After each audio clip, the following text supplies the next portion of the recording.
You know, sometimes the people who are supposed to protect you, the ones who are supposed to guide you, can become the very reason you almost give up on life.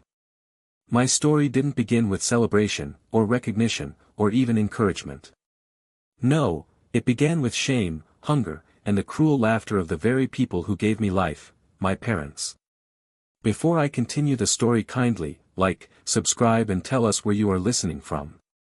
I grew up in a house where my worth was measured by how quickly I could solve a math problem or recite some lines from a textbook. And the moment I stumbled, even once, I was branded with a name that pierced my soul every single day: dumb. My parents made sure I never forgot it. Imagine being a child, barely old enough to understand the world, yet waking up each morning to hear your own father scoff, "This one is useless, he won't amount to anything." My mother wasn't any better. Whenever she cooked, she would deliberately set my plate aside, smaller, emptier, sometimes even missing entirely. If clothes were to be bought, mine would come last, and often never at all.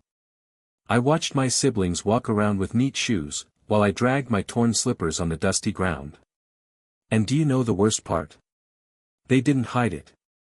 They made sure everyone, neighbors, relatives, even strangers, knew that I was the dumb child. My failures became their favorite story to tell. They laughed at me like I was a joke written for their entertainment.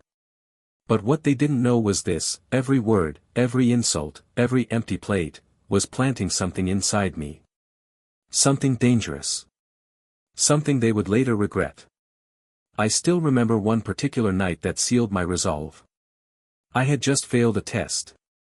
A small mistake, one that could have been corrected, but when I got home, my father exploded. He stood in the middle of the compound and shouted, "See him. Dumb. Can't even pass simple exams. Why should I waste money on this one? He'll never be anything in this life." My mother joined in, her voice sharp as a knife, "Better to stop wasting food on him. A child like this is a curse." Neighbors peered over their walls, whispering, laughing. I stood there, my face burning, my hands trembling, and in that moment I made a silent vow: one day, I will make them eat their words. One day, they will choke on their own laughter. But I didn't tell them. I didn't fight back. I swallowed the pain and buried it deep, because I understood something even as a teenager: silence is the sharpest weapon. Revenge is not served with noise, it's prepared quietly, patiently, like a blade being sharpened in the dark. School became my escape. I wasn't the brightest at first, but I refused to let their curses define me. I would sit up late into the night, the flicker of a dim lamp guiding my eyes through textbooks I could barely afford. My stomach often growled from hunger, but instead of crying, I turned that hunger into fuel. Every insult from my parents echoed in my head, pushing me to prove them wrong. And yet, the ridicule never stopped. Sometimes, I would score high marks in class, but the moment I came home with my results, my father would wave it off, saying it was luck. My mother would scoff and mutter, "Even a broken clock is right twice a day." To the outside world, I was just another struggling kid. But inside me, a fire was burning. I began to dream, not just of escaping their house, but of standing so tall that the very people who called me dumb would one day be forced to bow their heads in shame. Little did I know then, that dream was closer than I thought. It all started with a letter. A white envelope that would change my destiny. But before I reveal what was inside that envelope, let me tell you this: when the world gives up on you, when even your own blood abandons you, that's when you discover what you're truly made of. Because the truth is, pain has a way of creating monsters, or legends. And I was determined not to be their monster, but their lesson. So if you've ever been mocked, if you've ever been treated like you don't matter, keep listening. My story is not just about suffering, it's about revenge so sweet, it left my parents shattered in front of the whole world. But that, my friends, comes later. For now, remember me as the child they called dumb. The child they starved. The child they mocked. The child they thought would never rise. Because that child was sharpening his weapon in silence. And the world had no idea what was coming. You know, sometimes life throws you a rope when you least expect it. For me, That rope came in the form of an envelope, small, plain, and almost ordinary. But inside it was the very key to my freedom, my escape from the prison I called home. I had applied for a scholarship, though even I wasn't sure I'd get it. My parents laughed when they saw me filling out the forms. "Cambridge," my father sneered. "Do you think they take fools like you? You can't even pass ordinary exams here." My mother chuckled, shaking her head. "Dreamer. That's what you are. Dreaming useless dreams." I didn't reply. I just folded the papers neatly, mailed them, and waited in silence. Weeks later, that envelope arrived. My hands trembled as I tore it open. The first words that caught my eyes froze me in place. "We are pleased to inform you." I read it again. And again. It was real. I had been awarded a full scholarship to Cambridge University. In that moment, my heart exploded with emotions I can't even describe. Joy. Relief. Vindication. I wanted to scream, to shout, to run outside and announce to the whole world that the dumb child was going to Cambridge. But instead, I sat quietly, clutching that letter like it was gold. Because I knew that my silence, once again, would cut deeper than any words. Of course, my parents found out. And oh, their reaction was exactly what I expected. My father stared at the letter for a long time, his lips pressed tightly together. He didn't congratulate me. He didn't smile. He just muttered, "Must be a mistake. They'll realize soon enough they admitted the wrong person." My mother forced a thin smile, the kind you give when you can't hide your bitterness. "Well, don't think this changes anything," she said. "A scholarship doesn't make you smart. Let's see how long you last before they throw you out." But beneath their harsh words, I saw it. The flicker of fear. The tiny crack in their confidence. They had built their entire identity around mocking me, tearing me down. And now, that foundation was crumbling. I didn't argue with them. I didn't even defend myself.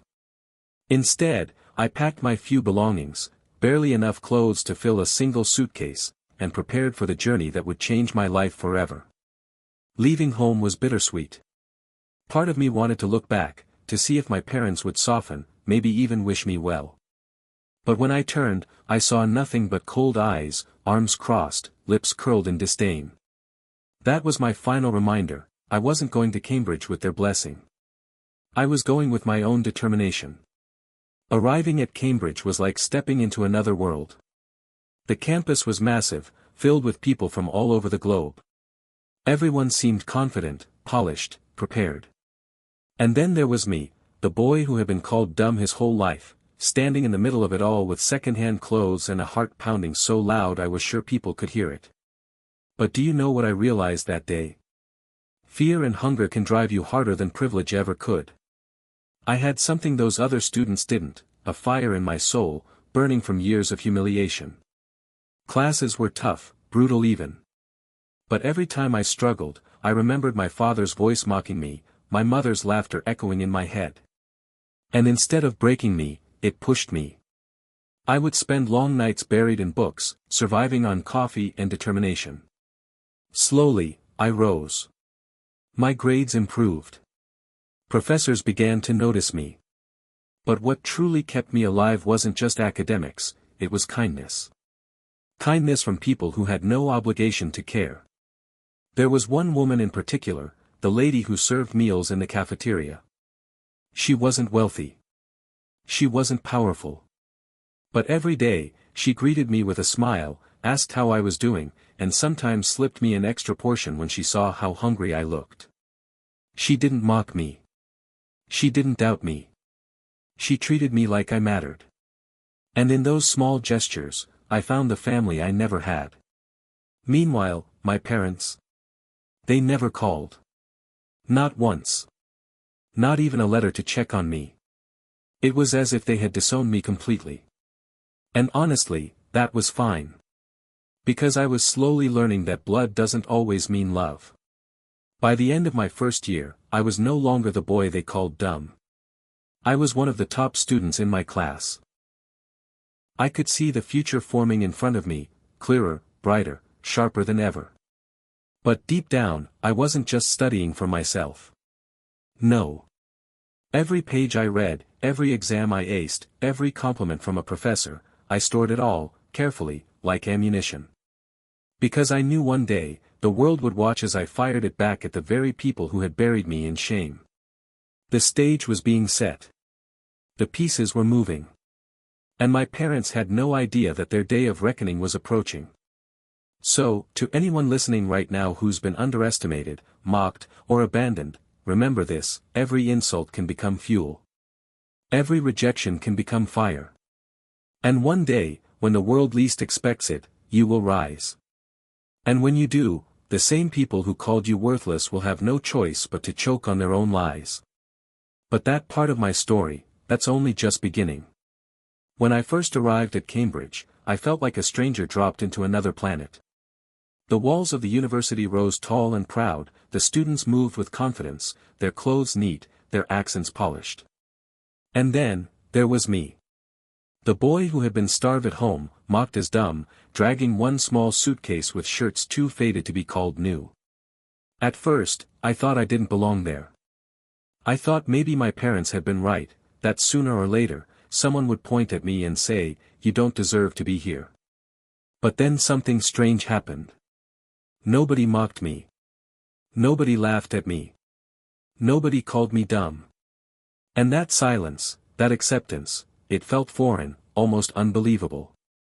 Still, life wasn't easy. I couldn't afford much. My scholarship covered tuition and accommodation, but food? Books? Clothes? Those were battles I had to fight every single day.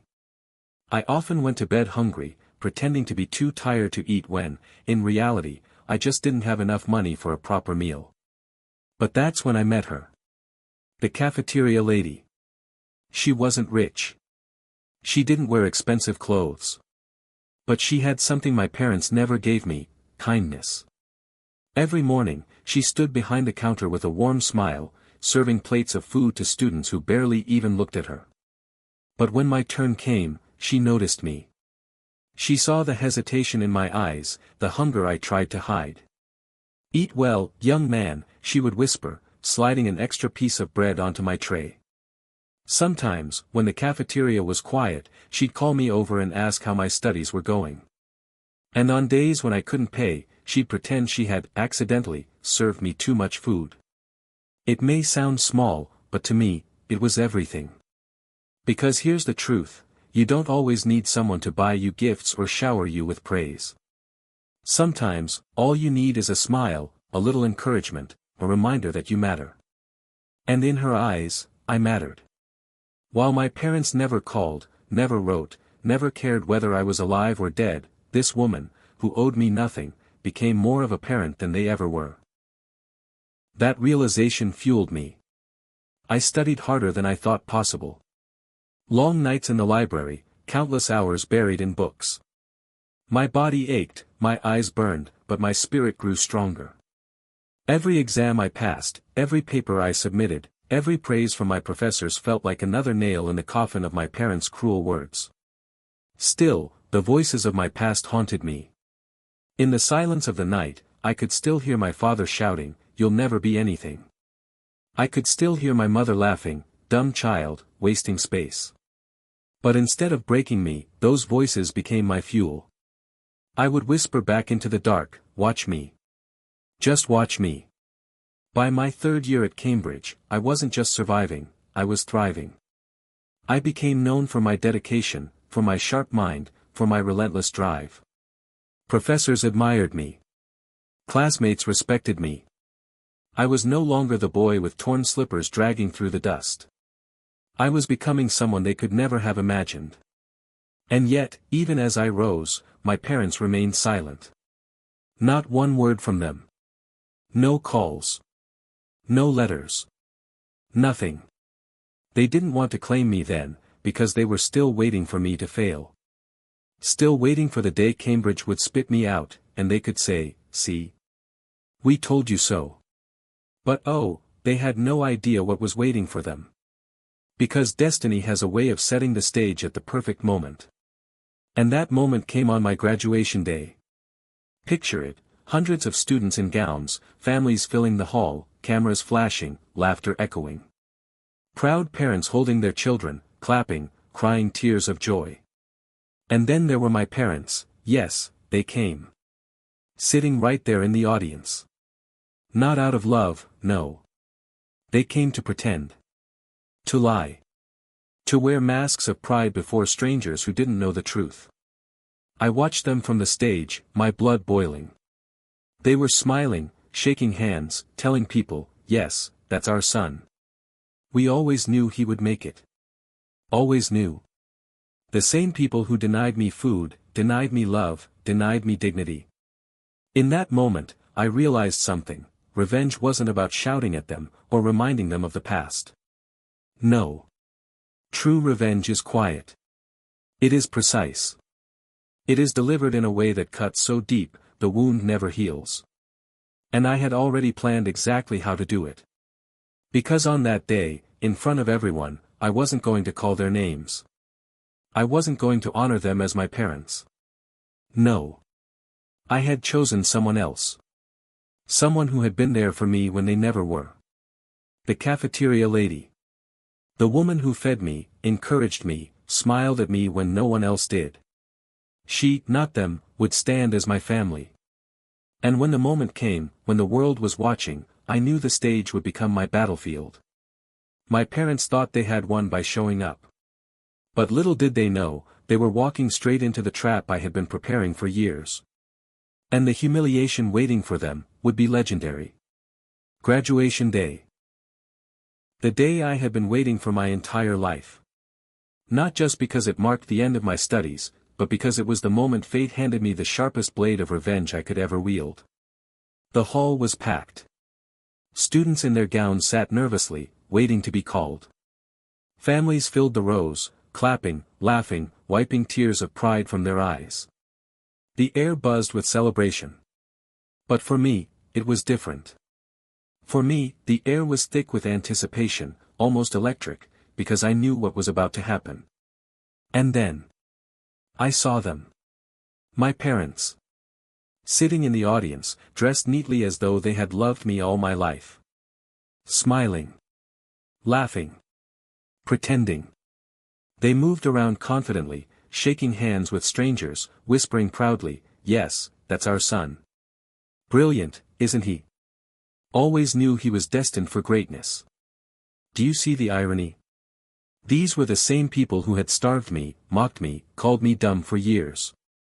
The same people who never once called during my time at Cambridge.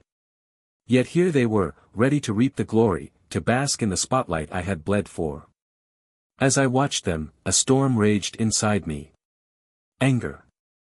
Bitterness. Hatred. But above all, satisfaction. Because I had been waiting for this very moment. The trap was set. The audience was ready. And they had no idea they were the main act. One by one, names were called.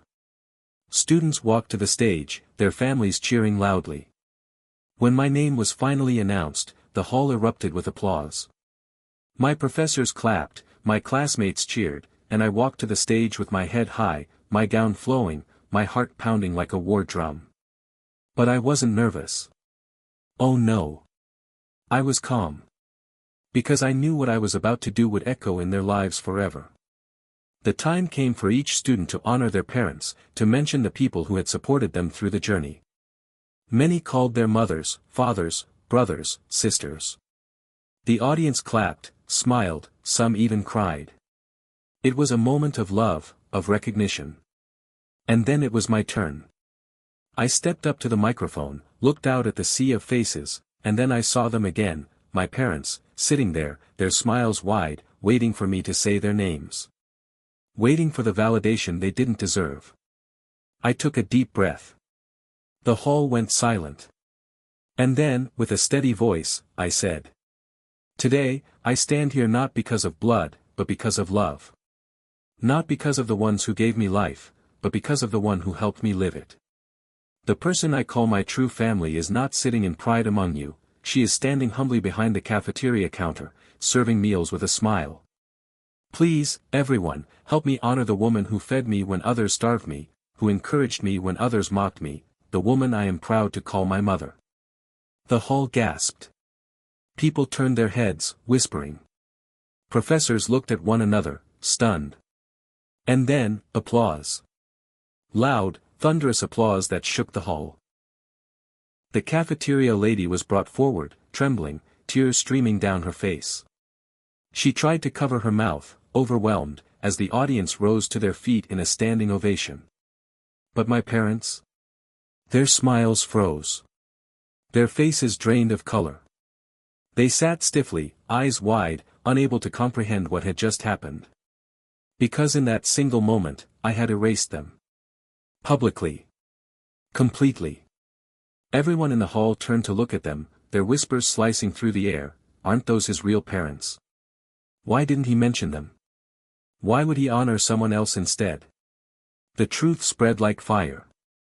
They were exposed. Their lies crumbled before their very eyes. They tried to shrink into their seats, but there was no escape. Cameras were flashing, eyes were staring, and the shame pressed down on them like a heavy weight. I glanced at them one last time. My father's jaw clenched. My mother's head dropped low. Their pride, their arrogance, their carefully constructed mask, it had all shattered. And in that instant, I smiled. Because revenge isn't always loud. Sometimes, it's quiet. Sometimes, it's delivered with a smile on a stage, in front of hundreds of people. Sometimes, it's as simple as giving honor to the one who truly deserves it, while leaving the guilty to drown in their disgrace. They stood eventually, unable to bear the humiliation any longer. With their faces toward the ground, they slipped out of the hall, mocked by whispers and laughter as they left. And me? I stood tall on that stage, holding the hand of the woman who had shown me kindness when the people who should have loved me chose cruelty instead. In that moment, I learned something powerful. Wicked people always want the best for themselves, but they will never help you at your lowest. And when you rise without them, your success becomes their greatest punishment. My parents thought they could rewrite history with lies. But I had already written the ending. And this was only the beginning. When my parents walked out of that graduation hall with their faces toward the ground, I thought that was the end of it. I thought the humiliation they felt that day would be enough to keep them away from me forever. But life had more surprises in store. Because what came after wasn't just my revenge. It was justice, long, unrelenting, and inescapable. After graduation, I poured myself even deeper into my studies. I didn't stop. While others celebrated, traveled, or rested, I kept building. I took every opportunity, research, teaching, writing. My name began to appear in academic journals, my lectures started drawing attention, and slowly, I carved out a reputation for myself. Years passed, and the boy once called dumb became one of the most respected professors in the city. Students lined up for my classes. My lectures were streamed online, watched by thousands. Invitations poured in for conferences, awards, recognition, everything my parents once believed I'd never touch. And here's the sweet part, every article, every plaque, every handshake from important people carried the same unspoken message: they were wrong. But while my life soared, theirs fell apart. I heard whispers. People told me how, back in our neighborhood, my parents tried to brag about me: our son is a professor now. They said it with fake pride, as if they had shaped me, as if they hadn't abandoned me. But the neighbors knew the truth. They remembered the nights I was starved, the insults shouted in the open, the way I was stripped of dignity in front of everyone. So instead of admiration, my parents received laughter. Mockery. Is that not the same child you called dumb? The same one you refused to feed? Now you want to claim him? Their lies collapsed under the weight of my success. And the more I rose, the heavier their shame grew. One day, I received a message. It was from my father. Short, cold, desperate: we need your help. I stared at it for a long time. This was the man who once told me I was worthless, that I would never amount to anything. Now he was reaching out, not with love, not with apology, but with need. I didn't reply. Weeks later, another message came. This time from my mother. Please, call us. We're struggling. Just a little assistance. Assistance. The same assistance they denied me when I was a child. The same kindness they withheld when I needed food, clothes, encouragement. Do you know what I felt reading that? Not anger. Not even pity. I felt nothing. Because to me, they no longer existed. They had killed that bond years ago when they chose cruelty over compassion. And I realized something: revenge isn't about screaming at the people who hurt you. It's not about proving them wrong in private. True revenge is when they are forced to watch you rise higher and higher, knowing they can never claim a part of it. Knowing they are outsiders to the empire you built from the ruins of their neglect. So I ignored their messages. I kept moving forward. My work grew. My influence expanded. And they remained in the shadows, too ashamed to face me, too proud to beg openly, too broken to pretend anymore. Sometimes, I imagine them sitting in their old house, staring at the walls, remembering the day they called me dumb, the day they denied me food, the day they laughed while I stood humiliated. And then, remembering the day they sat in that graduation hall, waiting to be honored, only to be erased in front of everyone. That is their punishment. A punishment worse than any scream, worse than any confrontation. Because regret, when it's heavy enough, becomes a prison. And they are trapped in it forever. As for me, I live free. I stand before my students, teaching, guiding, encouraging them in the very way I was never encouraged. I honor the cafeteria lady, the woman who gave me hope when my own parents gave me despair. She remains my true family. And every time I tell my story, I remind the world of one thing. The people who mock you, starve you, and abandon you at your lowest will one day regret it. But when that day comes, don't give them your hand. Let them drown in the ocean they pushed you into. Because the sweetest revenge is not anger. It is success.